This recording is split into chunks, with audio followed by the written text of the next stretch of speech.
Hi, it's Dr. Peter Montgomery, and thank you for joining me on how to start the Aging is Optional diet. In the first video, we talked about the main points of the diet, that this is meant to be a maintenance diet. It's got the maintenance amount of calories, protein, and fiber, and sodium that a person needs to be healthy. The diet was designed based on reading studies of people who lived a very long time. People who lived in their 80s and into their 90s with extremely low rates of heart attack, strokes, cancer, or dementia. If this is your goal, then this is your diet. Starting the diet, because it is very high on the fiber, your average American gets 15 grams of fiber a day. We're supposed to get 30, and this is an over 40 gram per day of fiber. I would start off easy on this. I would start with oatmeal or a whole grain cereal of your preference.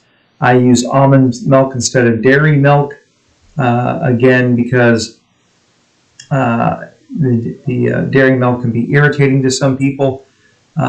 Flaxseed, to add ground flaxseed to add omega-3. It has the consistency basically of pencil shavings, but it's nutty and it tastes good and can be soaked up into anything you want.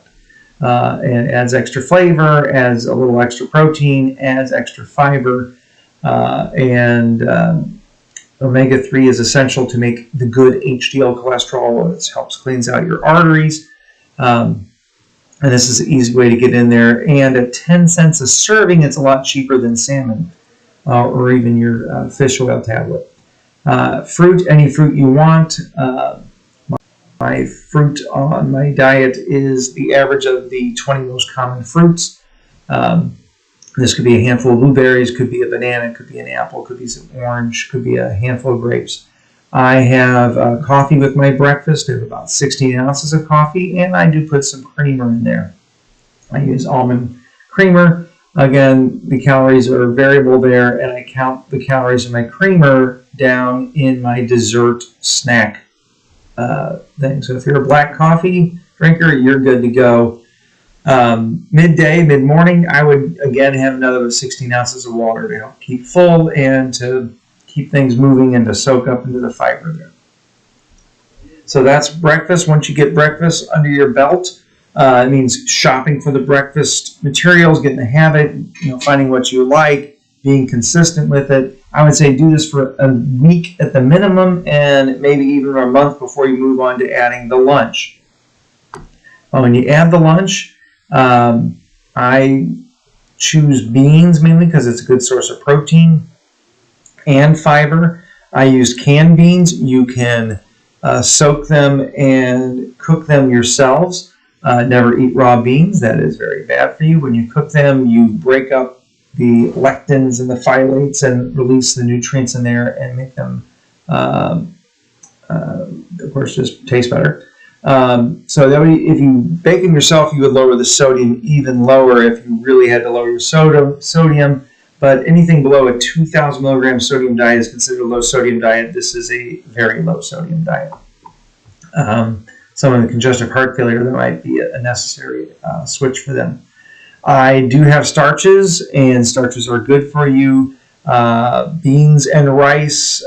When I got out of the United States for the first time, I spent some time in Central America and realized most of the world lives on beans and rice. It's a staple. It keeps you going. You got the beans for the protein and the fiber, the rice for your energy and your calories, and you're good to go.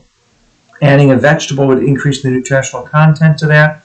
For me, it's a lot of salsa. I love salsa. It's vegetable. Hey, it's tomatoes, it's onions, it's green peppers, it's chili pepper spice, jalapeno spice. It's good for you. Fruit, again, fruit with every meal. Fruit evens out your sugar levels. It's more sugar. It's not that much more. And actually, the added fiber helps even out your sugar levels so you don't absorb the sugar as quickly and you don't crash and you're not as hungry as soon after. Whole grains, if I needed an extra filler, most of the time I find out I don't. And so I don't eat this much, but when I feel I need a little extra, I'll have it. Again, coffee is good for you. It decreases cancer. They actually found that the more coffee you drank, the less colon cancer you got, up to 6 cups of coffee, is healthy. So add another 2 cups of coffee here at lunch, and adding more water midday. So once you've got this in your habit, this took me a while because this is what you got to pack and take with you to work. This goes, shopping once a week just for the at-work pantry to keep things stocked is a habit you got to get into. And anybody who's hung out with me and been to my office knows I got a whole pantry just full of these ingredients. It takes 3 minutes to open up a can, mix the stuff together, heat it up, and you're good to eat. And you can eat this in 5 minutes easily. It's not time-consuming.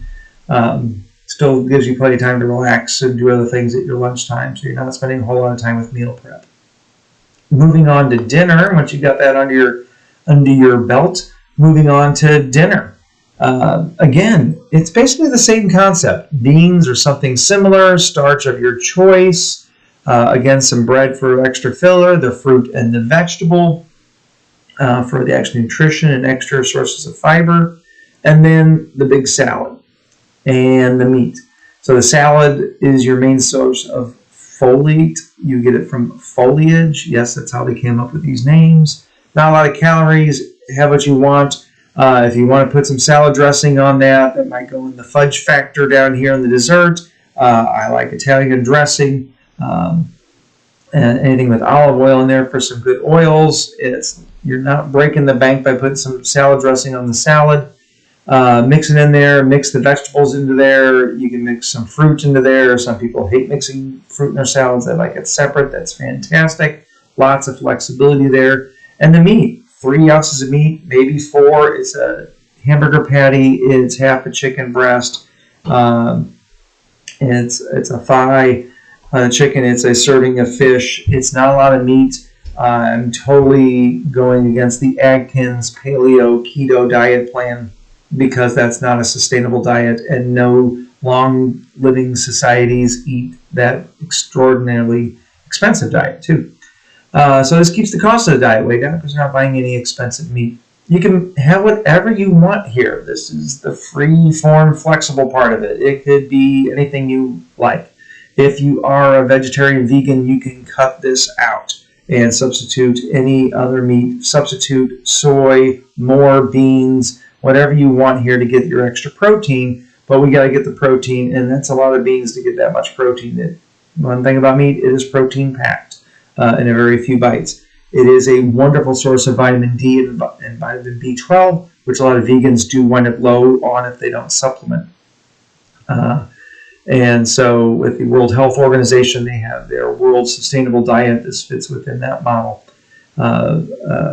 Providing enough meat for the world to survive on. This meets that criteria. Snack, wherever you want to fit the snack in there. It could be midday, mid-morning, could be in the evening. A handful of nuts is what this represents. And long-living people have a nut habit. There are wonderful things in the nuts we need. Mix it up. Don't get in a nut rut. Not just peanuts, pistachios, walnuts, pecans, Brazil nuts, you name it. Get a wide variety of nuts in there, and enjoy. They taste good. Everybody cheats. I cheat. You need a fudge factor. You need some flexibility. 300 calories seems to work in there fine for me. If I have some extra dessert, fine. I'll be a little bit better tomorrow. But it's okay to have a little bit of a cheat factor in here. That's the creamer in my coffee. That's my handful of chocolate. I like some dark chocolate mid up through the day. When I've been a good boy, I reward myself. I actually time my snacks and rewards so it's not just whenever I feel like it, because I always feel like it. And we always feel like snacking. So if you make it like I have done this, I get this reward. It's a good behavior modification tool to help you perform better. So it's a maintenance diet. This is how I get into it, by adding the lower fiber breakfast first, and then the higher fiber lunch next, and then dinner. That's probably a way to ease into the fiber. Give yourself time to adjust it, also to adjust your shopping and habits and your family getting used to, I don't want to eat that, to, I can have some more of that. That's just a matter of timing. People like what's familiar, they like what they're used to, and we are human beings. We can get used to anything. And we can adjust to this and eventually start to like it. I never liked beer. My brother was always a beer aficionado. I couldn't get used to it, and he got me to actually like it, And so we are human beings. We adapt. And if you adapt to this, you can adapt to more things, and your body can continue to get better and healthier over time. This is the Aging is Optional Diet, how to get started. I'm going to give more videos on how to shop and work your way through the grocery store next. Thank you very much.